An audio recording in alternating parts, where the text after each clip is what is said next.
Does Eric Carmen's 1975 All by Myself play on repeat in your college counseling office?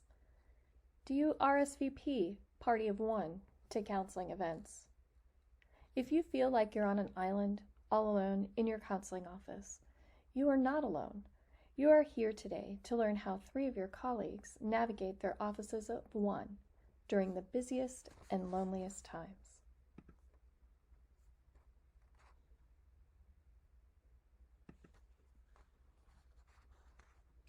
Hi, I'm Sara Spong, Director of Curriculum and Instruction and College Counseling at Salem Academy, a 9th through 12th girls' day and boarding school in Winston-Salem, North Carolina. I also serve on the Admissions Committee, COVID Task Force, Grants Committee, and I'm currently the interim school counselor.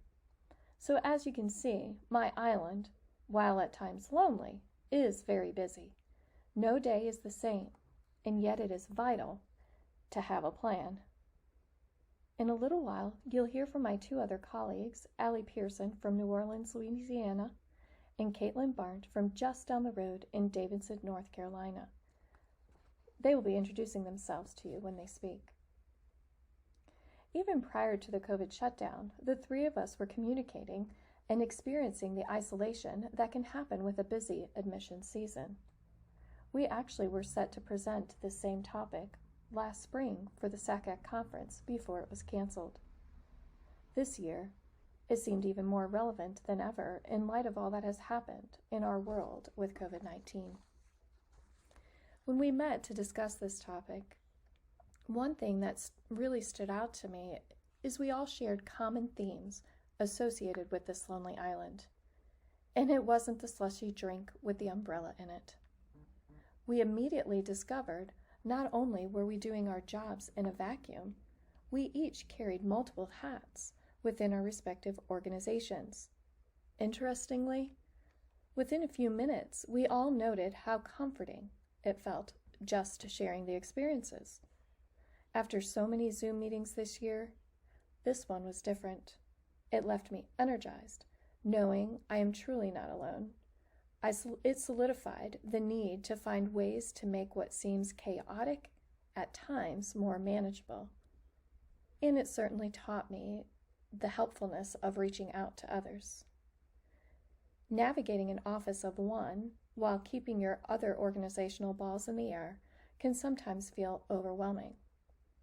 Or maybe like you're running a 3-ring circus that someone lovingly placed on a raft and it landed on your island. Suddenly, there are many unexpected circumstances that come your way. For me, that raft came when I was asked to take on the role of Director of Curriculum Instruction while continuing to be the Director of College Counseling. I remember wondering how in the world I would juggle these 2 very different positions, and if I'm being perfectly honest, I still wonder at times. If we were meeting in person at SACAC, this would be where we would pause for a few minutes and allow you to share your personal experiences with each other of being on this lonely island. Since we cannot do that, I would like to pause for just a little bit for you to think about some of the challenges you have encountered in your time in an office alone.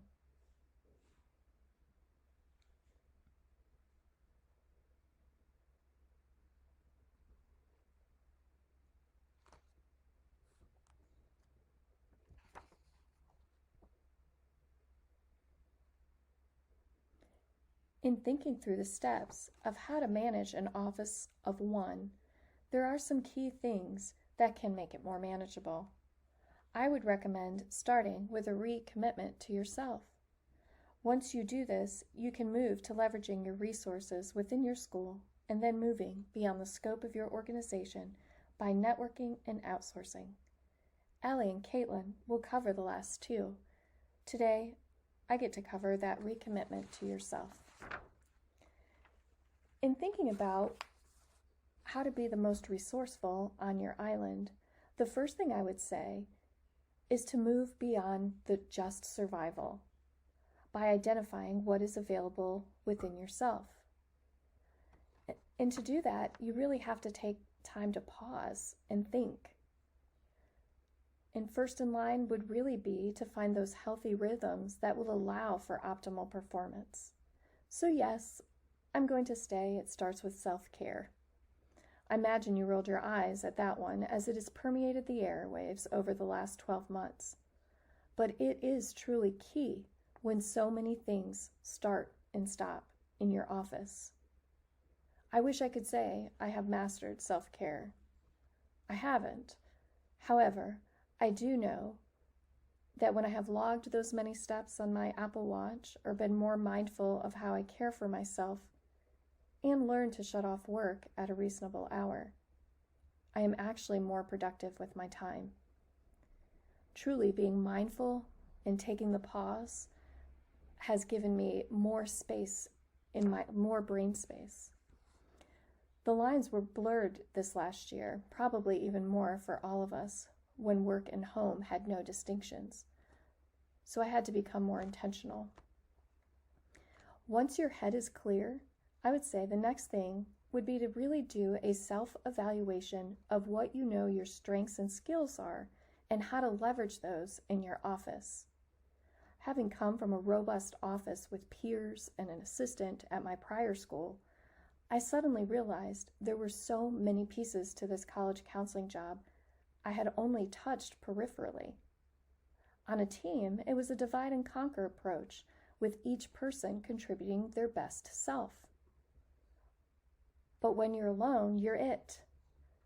So I had to quickly learn how to prioritize and create a list of what needed to be done, and then focus on the aspects I knew I naturally did well, and then begin to network for the things I knew were outside my comfort zone. In order to be sure I met student needs and completed all that has to be done, I really had to create an organized, clear plan to be more efficient and effective. I quickly learned that my Google Calendar was not going to be enough in this new role, and I functioned best when I tied that Google Calendar with my old-fashioned planner sitting on my desk. This organization has allowed me to pace and plan how I approach my work and to allow space for the unexpected, because the unexpected does happen. One of my strengths is connections I form with students. And so one of the things that I did pretty quickly after I started at Salem was to implement a junior and senior seminar. While meeting one-on-one is vital for specific details and questions a student may have in their college search and application process, the hours do not allow me to do this weekly with every student. In our conversation, I found that Caitlin and Allie do similar things at their respective schools. This seminar time allows me to have weekly touch points with students during key times of the application process. And so I can provide oversight and information that is relevant to all of the students. The students actually really like this block of time. They know it is specifically time for them to work on the college application process, and that they will be able to come weekly at that time and know that I will be available to them to answer their questions. This time has also given them camaraderie with their peers throughout the process, and they encourage each other to reach their application deadlines. This time has also allowed me to build relationships with students and watch their interactions with each other, making my letter writing much easier in the long run. Now, I still do meet with students individually every other week. This is placed on their schedule at the beginning of senior year. This meeting is required until their first application is submitted. These meetings can vary in length. Sometimes they're only 10 or 15 minutes to do a quick check-in, and other times they may last a whole period as we brainstorm essays or really solidify the college list. These times begin to taper off after the student has submitted their last application. From that point on, a student can choose to continue that meeting, or they can just come as needed. Identifying my inner resources to take care of myself personally and professionally, and sending out life rafts and networking for those things outside of my areas of expertise have allowed me to meet student needs in this office of one. Allie and Caitlin will talk more about how to begin that networking and reaching and outsourcing into the community. Hello, everyone. I'm Allie Pierson. I'm exhausted already just listening to all the things that Sara does in her role. And I don't think, unfortunately, her experiences are unique to our profession. I work in an independent high school, Academy of the Sacred Heart in New Orleans. We have just under 200 students in the high school. We have about 1,000 students in our entire school community. And I was hired to replace or basically rebuild their college counseling program about 5 years ago. And I think similar to a lot of you, when we find ourselves in that position of, kind of rethinking how the college counseling program is going to be in a school, and we're tasked with that, we're dealing with a program that has kind of been assigned a lot of rules that don't necessarily fit. I kind of think of it as like when you add on to a house, or like, you decide you're going to redo the living room, and the next thing you know, you're adding on a bathroom, and you're adding on a office, and you're adding on a bedroom, and then your house looks, nothing kind of goes together. And that's definitely the position I found myself in when I came on board. Just to give you an example, I was in charge of District Rally, which is a literary rally that we host here in our community. And it's typically in an academic subject discipline. An English teacher might be in charge of it, or a history department might take over that. But I think at some point the history faculty had decided they weren't interested in doing that, and it found its way into the college counseling program. I was also the head of dual enrollment and testing coordinator, AP coordinator, counselor. We find ourselves doing all of these roles at the same time. And so while I had the luxury of being able to separate myself from some of those commitments early on, about 2 years in, I realized I really was operating with my nose just right above the water. And I had to really rethink how to be the best college counselor to my students meant leveraging the resources in my community and leveraging the resources in at the universities nearby, using the relationships I had developed, certainly through SACA conferences and counselor fly-ins, and just looked at areas that I was spending a ton of time on, like essay writing, helping faculty, understand the value of letters of recommendation, resume writing, how I could sort of take those, not necessarily out of my office, but find partners that did such a good job that I was just really overseeing those programs. And the last, I would say 3 or 4 years, I've been able to do that in ways that have completely reshaped how I get to do my work every day. So I'm going to just kind of show you a few of those programs, and hopefully you can go on to do something similar. A lot of you probably do similar things in your communities right now.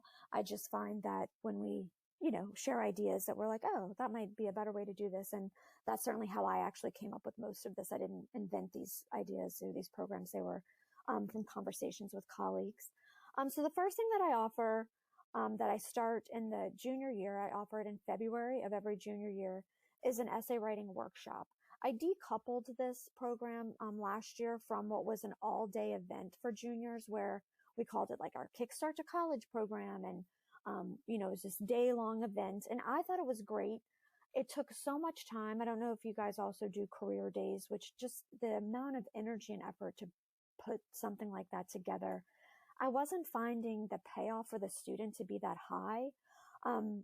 They were forgetting everything that we had talked about. So then I moved it back. I said, well, let's do it in April. And it's just, they kind of have that magical aha moment when they come back as seniors, where they just seem ready to write. And that can be anywhere from August to October, but it definitely, for me at least, wasn't in February of junior year.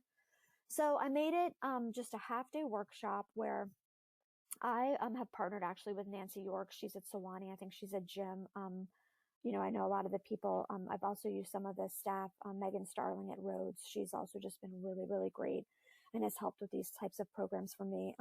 So just seeking out those relationships across the desk. It's also, I don't know if any of you are parents, but when you tell your kids something and they don't listen to you, but I actually really refer to it as the fitting room phenomenon. I have a teenage daughter, and when I want her to try something on, I get the fitting room attendant to tell her it's cute. And that way, because if I tell her it's cute, it's not. I actually find the same to be true with my students. So that when I, bring in these staff that are going to basically say the things that we already know, they're in a position to just listen and be open, because it's just a different voice from outside of our school community. And I have them come and host these workshops. Everyone does them differently. Nancy's program was different than Megan's program. They're both incredible.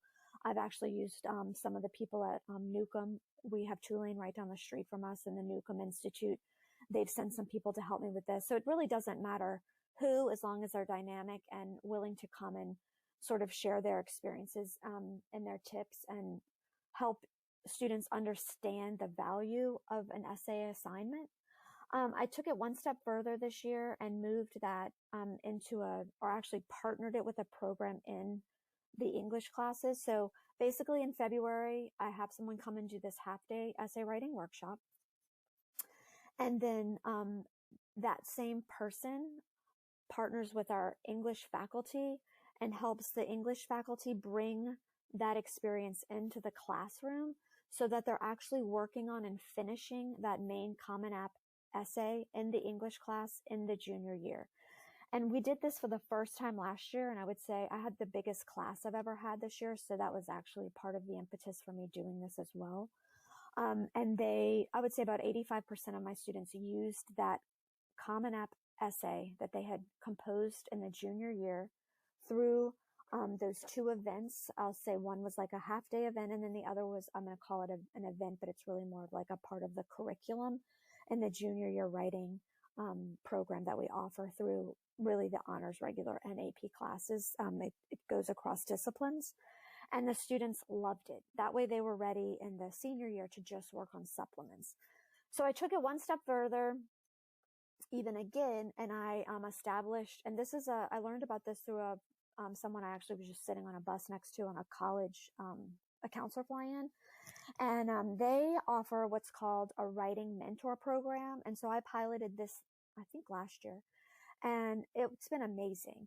So basically I split up some humanities faculty, kind of our most beloved, but also our heavy hitters on the writing and on the humanities side. I have 4 faculty that they too, I brought someone in to train them in a 2-hour seminar on kind of the same thing. It was almost a duplicate program of what they offered the students. They offered the faculty. This is what we look for in a college essay. This is what makes it impactful. This is how it differs from a typical assigned, writing piece of work in a humanities course. And so these mentors are kind of their writing buddies. I sort of oversee the program. So a student brings me an idea. I'm thinking about writing about how I'm a triplet. I'm considering writing about, this experience I had, whatever the idea is. And I kind of vet the idea with them. What are you going to say? Tell me more. So I'm not really seeing too much on the front end of like what's going to be on the paper. I'm more just sort of telling them, I'm like, yeah, let's run with that idea. Or maybe they show me a piece of rough work and we kind of do a little bit of an archaeological dig and find something there. And then they bring the idea to their writing mentor and they just partner on the writing from beginning to end, from the drafting, the editing, the impact. I try to pick faculty and staff that actually attend colleges at different places around the country. So for example, I have a humanities teacher who went to Georgetown. I have an English teacher. She went to Tufts. I have someone who went to TCU, someone that went to Bates, and then someone that went to Pomona. And so they bring sort of a rich understanding of their own personal experiences through the college application process. They understand how nuanced the essay writing experience is. I just think that adds a lot of value. It also instills confidence in my students that, they've gotten into some really selective colleges through their written work.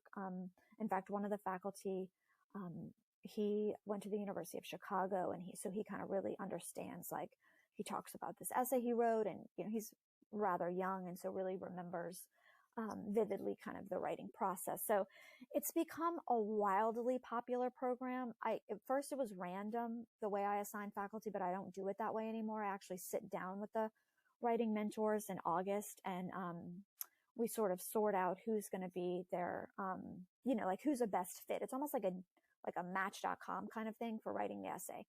I've actually even moved that up. I used to just do that in the beginning of the senior year, but I've actually moved that up as well, since they're writing this essay in the junior year now. My mentors are assigned right after Christmas. So that has truly changed my job. If I only did that one thing, I think it just made me go from an above average college counselor to a great college counselor, because I was able to focus then a lot more of my time and energy on the individual counseling with my students. And so if that's the one takeaway from my program, I would say that's the most important thing. I want to touch on just a couple of other things. I have about 5 or 7 more minutes to kind of just tell you about some other things I do in my school. I started hosting a letter of recommendation writing workshop every August for my faculty. I'm certainly glad I did that starting back 3 or 4 years ago, because this year with the change to largely test optional, we understand that the letter of recommendation is less just about context and often about, okay, well, tell me if the student doesn't have an ACT math score as her math teacher.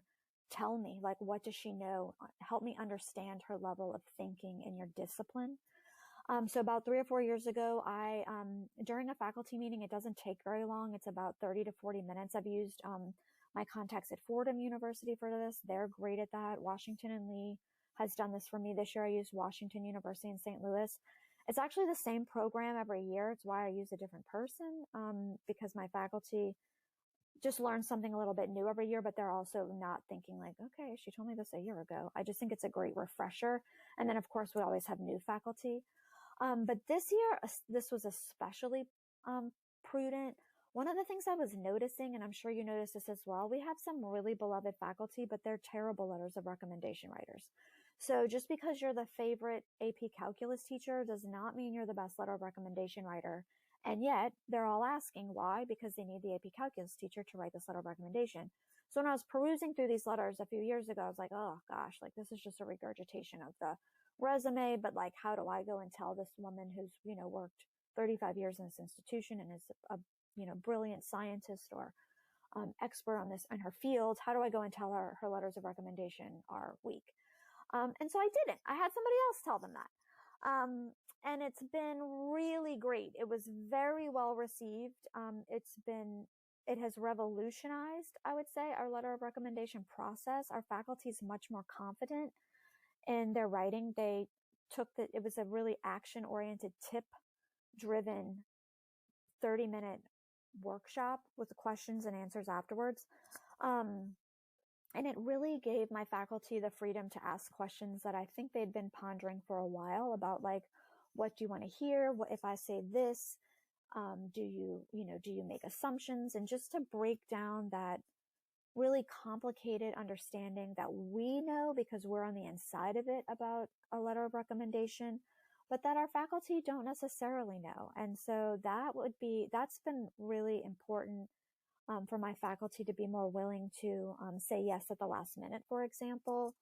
We have a small faculty. So if a student's applying to a STEM program and, they need the AP physics and AP calc teacher to write their letters of recommendation and, they're getting hit up for 20, 25 letters, oftentimes they would not feel comfortable saying yes to everyone. And I've just seen real growth in that regard where there's a much deeper willingness to write impactful letters of recommendation. And then especially this year with test optional, the team I used from Washington University in St. Louis to come and do this year really, really, really did a good job in helping my faculty understand the change from letter of recommendation writing last year to this year.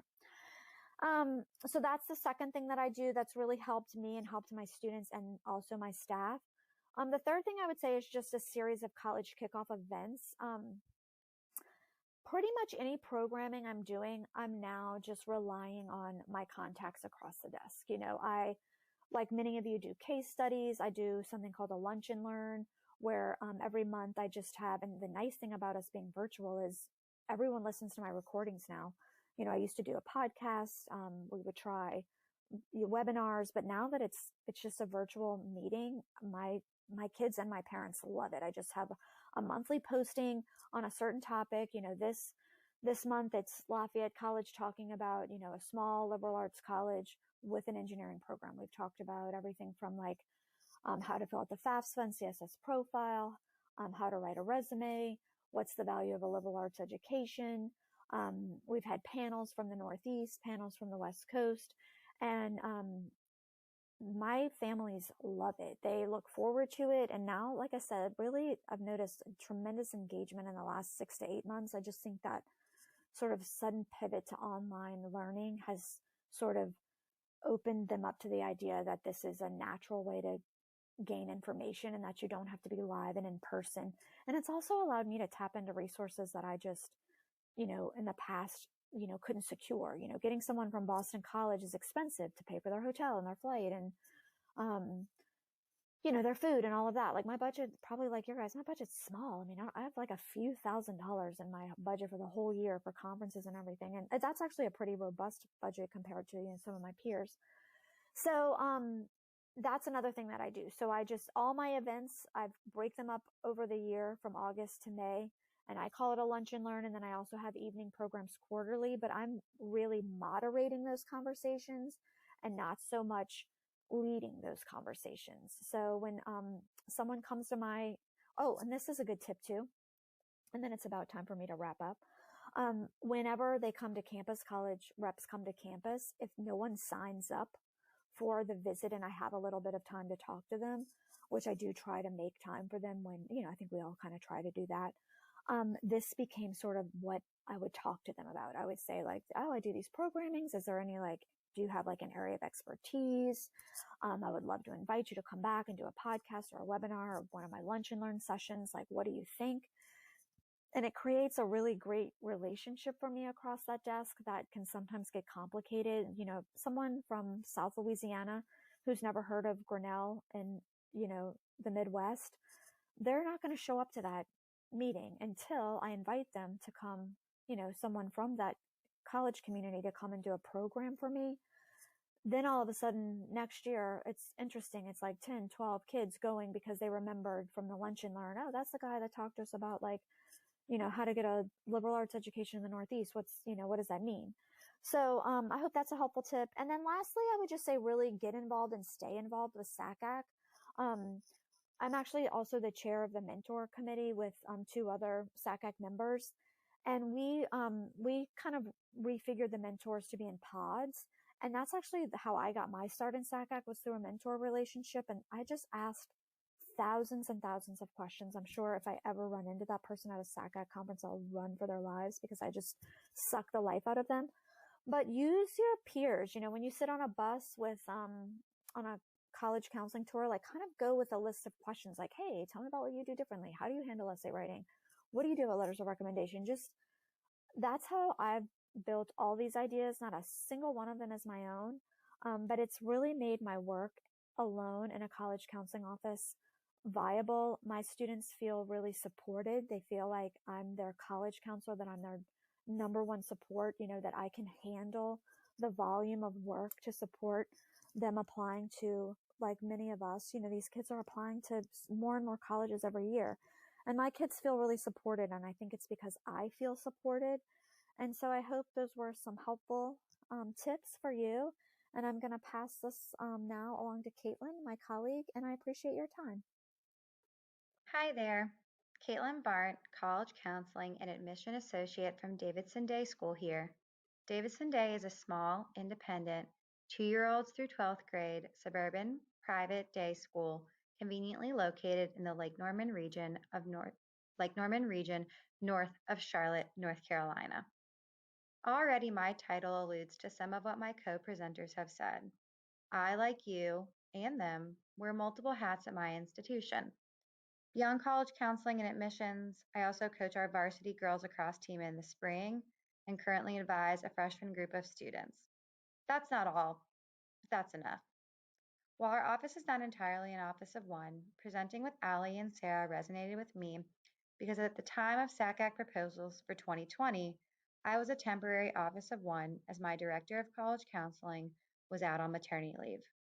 We thought with so many women on this side of the desk that I am likely no different than many of you. Going man down in sports speak could make renewing your commitment to our work the last thing on your mind. My title itself only lends me to be half a person in the college counseling office. Therefore, my colleague and I have gotten very creative over our 5 or so years together now as we work to give our upper school families the most robust college counseling experience. Isn't that what we are all looking to do? Offer our students, families, and community the best possible college search, admission, and enrollment experience? Therefore, that leads me to the last tip I will be sharing, and that is to outsource and collaborate with others like crazy. If you are into our island analogy like me, the term offshoring comes to mind. Although I'm not suggesting to go overseas for some of your processes, I am suggesting to look beyond your office and immediate school community. Starting within your own school community, but beyond your office, some ways we have ensured our processes get done well and efficiently has been by collaborating with other positions in the school. For example, our registrar assists with all things transcripts, distributing them out to students, uploading them into SCORE, previously Naviance, course registration for faculty and advisors, graduation requirements for all grade levels, especially seniors, etc. Simply having another set of eyes for both our office and hers, also an office of one, makes it a win-win for both parties. I do not know if it falls to every college counseling office, but graduation seems to land on many of our desks. For us, it is not a 1.5-person task. So, while committees are not always the solution, for us, a graduation committee was. Committees can be helpful when a task or job cannot entirely fall into one person's hands. Our graduation committee is made up of a diverse mix of faculty and staff that we have found necessary to include over the years. At times, we also sit on other committees for things such as curriculum and National Honor Society. This method has ensured college counseling has a voice in these topics and discussions, but not the sole owner of them. In times when we have been without each other, this committee format has been extremely vital to our success and sanity.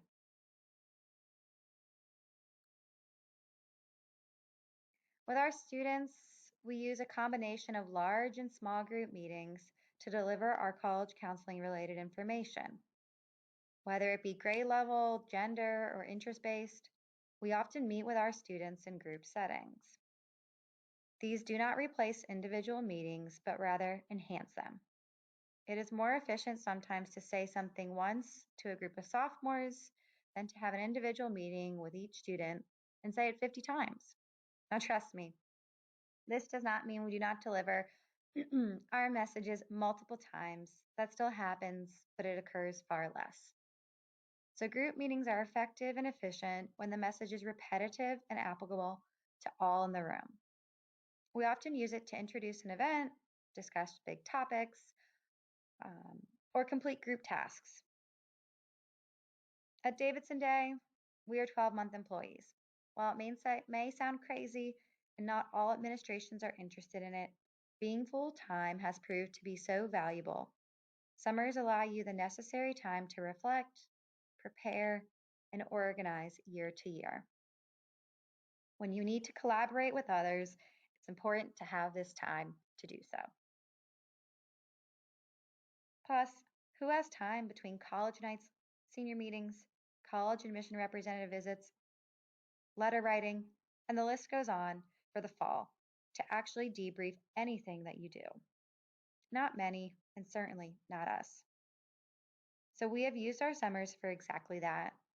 We do a great deal of looking back to prepare for the road ahead. Much of our work is cyclical, but that does not mean it needs to be static. We can evolve, change, and adapt with each class, as they all do each have their own personality. However, if you do not have the time to think about the future year, how will you ever evolve, adapt, and change for it? Proactively, that is. Even just 11 months. So you aren't rushing transcripts out as you plan the seniors walk across the stage is helpful. Or that extra month to get in a few weeks early and plan and host a summer application boot camp for your seniors. Time is your friend here. Finally, beyond our school, we outsource the test preparation for the SAT and ACT. Both at Salem Academy and Davidson Day, we provide options outside of school. This is typically in a list format with reliable local companies we see students utilizing year to year. I believe this is a better best fit model as it allows students to seek out the kind, group or individual, subject specific or whole test prep, and budget that best fits their needs. Even for our families, location and scheduling play a big role in where they decide to prep. So this list gives them that flexibility. At times, some of our local organizations will offer school-specific courses for only our students, which gives them the opportunity to prep with students from the same learning environment as them.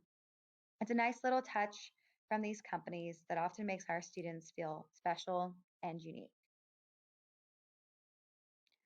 Finally, our local area, independent, and charter schools have formed to create our own consortium. While it started out as a happy hour gathering years before I started, the group has evolved and grown over the years. Pre-pandemic, and even when possible during, we offer group programming for all our families. Some annual programming includes a financial aid night in the fall, hosted by our local college financial aid office, as well as a case studies and college fair event in the spring. These are the kind of events that a small office and small community like ours may not be able to pull off each and every year.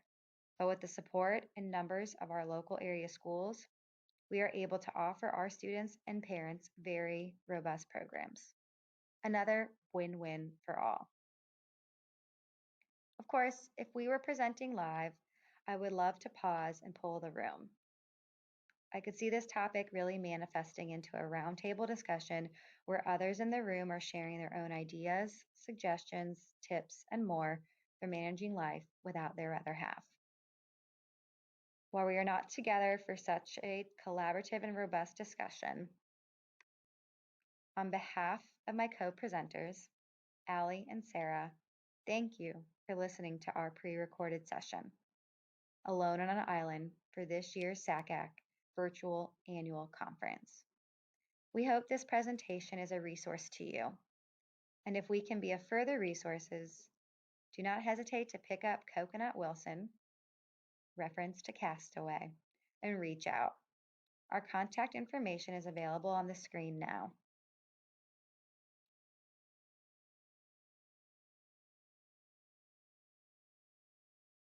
Finally, remember, you are never alone on your island. The island is full of natural resources just waiting to be tapped. Do not hesitate to collaborate with others, outsource responsibilities, and although many of us wear multiple hats each day, consider putting your vacation floppy hat on sometimes and take the time you need to renew your commitment to this work.